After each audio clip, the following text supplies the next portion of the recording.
오늘 우리에게 주신 하나님의 말씀 보도록 하겠습니다. 아가서 2장 1절로 7절 말씀입니다. 아가서 2장 1절로 7절 말씀입니다. 생명의 샘가 5월 15일 월요일 말씀 사랑 고백 함께 읽겠습니다. 나는 사론에 수선하여 골짜기에 백합화로다. 여자들 중에 내 사랑은 가시나무 가운데 백합화 같도다. 남자들 중에 나의 사랑하는 자는 숲풀 가운데 사과나무 같구나. 내가 그 그늘에 앉아서 심히 기뻐하였고 그 열매는 내 입에 달았도다. 그가 나를 인도하여 잔치집에 들어갔으니 그 사랑은 내 위에 깃발이로구나. 너희는 검포도로 내 힘을 돕고 사과로 나를 시원하게 하라. 내가 사랑함으로 병이 생겼습니다. 그가 왼팔로 내 머리를 고이고 오른팔로 나를 안는구나. 예루살렘 딸들아, 내가 노루와 들사슴을 두고 너희에게 부탁한다. 내 사랑이 원하기 전에는 흔들지 말고 깨우지 말지니라. 아멘. 사람이요, 언제 그 자존감이 높아질까 보면요, 사랑받을 때이죠. 누군가로부터 사랑받고 인정받을 때 그 사람의 자존감이 높아집니다. 자녀들은 부모로부터 사랑받고 인정받을 때 그 아이의 자존감이 높아지죠. 그리고 직장인 같은 경우에는 그 상사에게, 자기가 인정하는 상사에게 인정을 받을 때 그 자존감이 굉장히 높아집니다. 남편은 아내에게 인정받고 존경받을 때 그 자존감이 높아지죠. 그리고 아내는 남편으로부터 사랑받을 때 그 자존감이 높아집니다. 오늘 말씀을 보니까 그 여인이 그 남자로부터 깊은 사랑을 받을 때 이 자존감이 높아지는 것을 봐요. 그 1절을 보면요, 이 여자가 고백하는 거예요. 나는 사론에 수선하여 골짜기에 백합화로다. 누가요? 내가 사론에 수선하고 골짜기에 백합화라는 거예요. 우리는 이 꽃이, 우리 남자들이나 뭐 우리들 같은 경우에는 꽃 이름도 잘 모르고, 그리고 꽃이 얼마나 예쁜지는 우리가 이렇게 잘은 실감하며 살지는 않아요. 그런데 수선화, 샤론의 수선화 하면은 그냥 아름답고 예쁘다는 생각이 그걸 직접 보지 않았어도 느껴져요. 그리고 골짜기에 백합화로다. 골짜기에 무슨 꽃이 있겠어요? 그런데 그 골짜기에 감추어진 이 독보적인 어떤 아름다운 꽃 한 송이 다 펴져 있는 듯한 그것이 연상되어지죠. 그러니까 무엇인가 많은 꽃들 가운데 아름다운 꽃, 그리고 아주 황량한 곳에 핀 어떤 꽃, 아름다운 꽃. 아유, 어떻게 이런데 이런 꽃이 다 있어? 하고 지나가다가 눈길을 다시 줄 만한 그런 아름다운 꽃을 연상하게 하는 그 꽃을 일컬어서 내가 그 샤론의 수선하여 골짜기에 백합화라, 이렇게 스스로에 대해서 참으로 높은 자존감 가운데 그렇게 스스로 그렇게 여기는 거예요. 그러면 이 여인이 처음부터 그랬는가? 그렇지 않아요. 그 1장을 보면은 이 여인이 스스로에 대해서 뭐라고 표현하냐면 자기는 시커먼 여인이라는 거죠. 그러니까 해에 아주 그을려가지고 시커멓게 타가지고 이 계달의 장막과 같다는 거예요. 자기 자신이. 그런데 그 계달의 장막 같을지라도 솔로몬의 휘장과도 같구나 그래요. 그러니까 5절에 보니까, 1장 5절에 보니까, 그러니까 실체는 무엇인가? 계달의 장막, 시커멓고 투박한 그런 염소 톨로 만든 그러한 가죽으로 만든 그냥 시커멓고 투박한 장막 같은데, 그런데 이게 자기의 실체인데 왜 이렇게까지 되었는가? 오빠가 자기를 이렇게 포도원으로 내몰아서 늘 일하게 만들어서 그렇게 햇빛에 잔뜩 그을려가지고 자기 포도원, 그러니까 6절에 보면 오빠들이 시키는 그 일터인 포도원, 부모의 포도원, 오빠들의 포도원에서 일하느라 내 포도원을 지키지 못했다고 그래요. 그러니까 내 포도는 뭐예요? 나 자신이죠. 나 자신의 아름다움을 정작 가꾸지 못해서 계달의 장막처럼 시커매졌는데 보잘것 없어 보였는데 그래서 자기 자신은 그 부모에게도 사랑받지 못했고 그리고 오빠들로부터 사랑받지 못했기 때문에 뭐 주변 사람들이 자기를 인정하고 사랑해 줬겠어요? 그러니 낮은 자존감 속에서 나는 계달의 장막이야 라고 생각했는데 그냥 어떤 목동처럼 보이는 허여멀건한 그러한 그 잠행을 하였던 솔로몬 왕으로부터 그 눈에 띄는 여인이었지 않겠어요? 그래서 그 목동이라고 생각했는데 나중에 실상으로는 왕인 사람인 거였죠. 그런데 그 사람이 자기를 인정하고 사랑해 주니까 비로소 자기가 얼마나 아름다운 사람인가에 대한 눈을 뜨게 되어지는 거예요. 그래서 그 고백은 어디에 나오냐면 1장 마지막 부분에 15절에 이런 남자의 고백이 나와요. 내 사랑아, 너는 어여쁘다. 내 눈이 비둘기 같구나 라고 얘기를 해요. 얼마나 그 사랑 고백에 내 눈이 비둘기의 눈동자 같아? 어여쁘다고 이렇게 고백을 듣는 거죠. 16절에 보니까 나의 사랑하는 자야, 너는 어여쁘고 화창하다. 우리의 침상은 푸르고. 그러니까 계속 반복되어지는 게 뭐냐면 너는 내 사랑이야. 당신 사랑합니다. 당신의 눈은 아름답고 그리고 당신 너무나도 어여뻐요. 그래서 17절에 우리 집은 백향목 들보 잣나무 석가래 같구나 라고 해요. 그러면 집이 백향목으로 둘러싸여 있고 잣나무 석가래로 만들어진 집이 어떤 집이겠어요? 그 고대 시대 때 왕궁밖에 없어요. 그래서 이 청혼을 받는 거죠. 마치 청혼을 받는 모습이 연상되어져 있는데 그 계달의 장막 같고 시커먼 여인, 누구로부터 사랑받지 못했다고 생각한 자신이 이 멋진 남자로부터 지속적인 사랑 고백을 받으면서 나와 결혼해달라고 하는 그러한 청혼을 받을 때 자기 자신이 얼마나 그 자존감이 높아지겠어요. 깊은 사랑을 받을 때, 나는 이상한 사람이 아니구나. 나는 쓸모없는 사람이 아니구나. 나는 왜 태어났는가 싶을 그러한 인간이 아니구나 라고 스스로 자존감이 높아지는 거죠. 우리의 신앙인들도 마찬가지예요.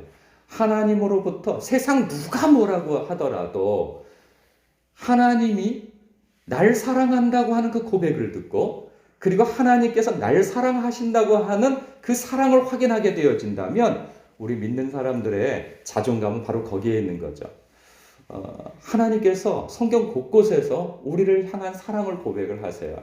가장 아름답게 표현한 사랑 고백이 어디에 있을까요?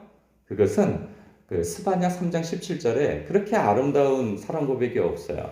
하나님께서 당신의 택한 백성들에 대하여서 이렇게 사랑하신대요.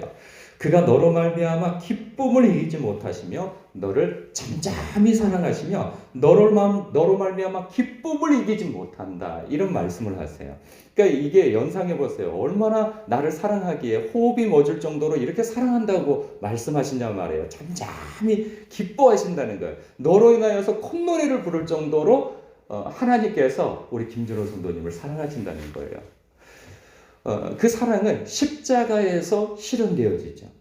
그래서 예수님께서 이렇게까지 말씀하시는 거예요. 하나님이 세상을, 즉 당신을 이렇게 사랑하사, 이처럼 사랑하사 독생자를 내어주시기까지, 즉 당신을 아끼기 위하여서 하나님께서 당신의 독생자인 나도 아끼지 않고 십자가에 내어주셨다는 거예요. 왜? 당신을 구원하시기 위함이요, 그리고 당신을 백성 삼기 위하며 당신을 자녀 삼기 위함이라는 거죠.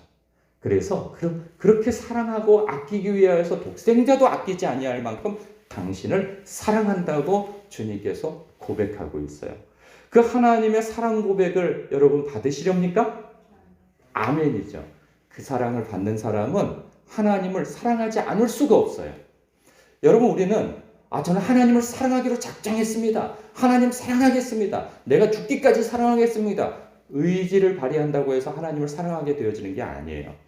우리의 사랑은 그러니까 하나님을 향한 우리의 사랑이 깊어지고 커지는 것은 나의 결심과 어떤 의지에 달려 있는 것이 아니고 바로 하나님께서 나를 얼마나 사랑하시는가 그 사랑을 확인하는 만큼 나의 사랑은 하나님을 향한 사랑은 깊어지기도 하고 그거에 비례해서 커지기도 한다는 사실이에요. 중요한 것은 나를 향한 하나님의 사랑이 얼마나 큰가 이거 발견하고 이거 인정하는 것 이것이 정말 그 사람에게 있어서는 이 믿음의 신앙의 핵심이 아닐 수 없는 거예요. 여러분 그렇기 때문에 여러분 하나님 만나는 것이 너무나도 중요합니다. 인격적으로 하나님을 만나는 것이 너무 중요해요. 먼저는 성경을 통하여서 하나님 만나셔야 돼요. 성경을 통하여서 하나님 나를 이렇게 사랑하신다고 할 때 우리는 그 하나님을 향한 사랑 고백을 할 수 있는 거예요. 2절에 보니까 그 여인이 얼마나 사랑을 받는가에 대한 남자의 사랑 고백이 또 이렇게 표현되어요. 2절은 남자가 여인에게 하는 사랑 고백이에요. 여자들 중에 내 사랑 가시나무 가운데 백합화가 또다 이렇게 고백을 해요. 그러니까 이 솔로몬이 얼마나 처첩이 많은 사람이고 왕궁에서 많은 여인들로부터 둘러싸여 있는 사람이겠어요. 그런데 그 모든 여인들 그들은 다 가시나무라는 거예요.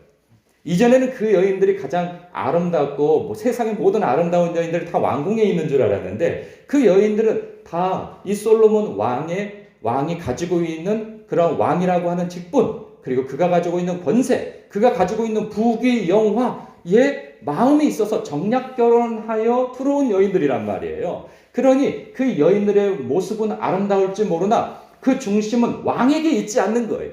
그러니까 이 솔로몬 왕은 자기가 잠행을 하러 평상복을 입고 밖에 나갔을 때 자기가 왕이지 않고 단순히 목동이라고 생각한 그 여인이 자기를 향하여서 이런 순수하고 순전한 사랑을 드러낼 때 더 아름다워 보이는 거예요. 나의 손에 들린 그 무엇, 내가 가지고 있는 어떤 부귀 영화 그리고 권세 이것을 바라보고 날 사랑하는 것이 아니고 나 자체를 있는 그대로를 사랑하는 그 여인을 만남으로 이 남자는 또 마음이 그렇게 아름다워 볼 수가 없는 거예요. 그 여인이. 그래서 너는 가시나무 가운데 백합화가 또다 라고 고백하는 거죠. 여러분이 우리 주님을 있는 그대로의 그런 하나님을 사랑하고 우리 주님을 사랑할 때 하나님께서는 내가 너로 말미암아서 기쁨을 이기지 못하겠다. 내가 너를 정말 사랑하여서 너 때문에 이 천상에서 콧노래를 부르는 거 너 그거 알고 있니? 우리를 향한 하나님의 그 섬세한 사랑, 이 깊은 사랑을 우리가 듣노라면 하나님을 향한 사랑을 또 이렇게 고백하지 않을 수가 없는 거예요. 그래서 3절부터 7절까지는 그 여인이 사랑받는 여인이 이렇게 고백하는 거예요. 남자들 중에 나의 사랑하는 자는 숲풀 가운데 사과나무 같구나. 내가 그 그늘에 앉아서 심히 기뻐하였고 그 열매는 내 입에 달았도다. 보세요. 숲풀 가운데 사과나무 같대요. 당신은. 그러니까 독보적이라는 거죠. 사람이 그렇게 많이 남자가 지나가도 다 숲풀 같다는 거예요. 그냥 들풀 같다는 거예요. 근데 그 가운데 우뚝 솟은 세워진 사과나무, 이 열매를 주는 사과나무, 달콤한 사과나무 같다는 거예요. 그러니까 독보적이라는 거죠. 나는 그 그늘에 앉아서 심히 기뻐하였고 그 열매는 내 입에 달았도다. 아주 친밀한 사랑의 어떤 데이트를 하고 있는 거죠.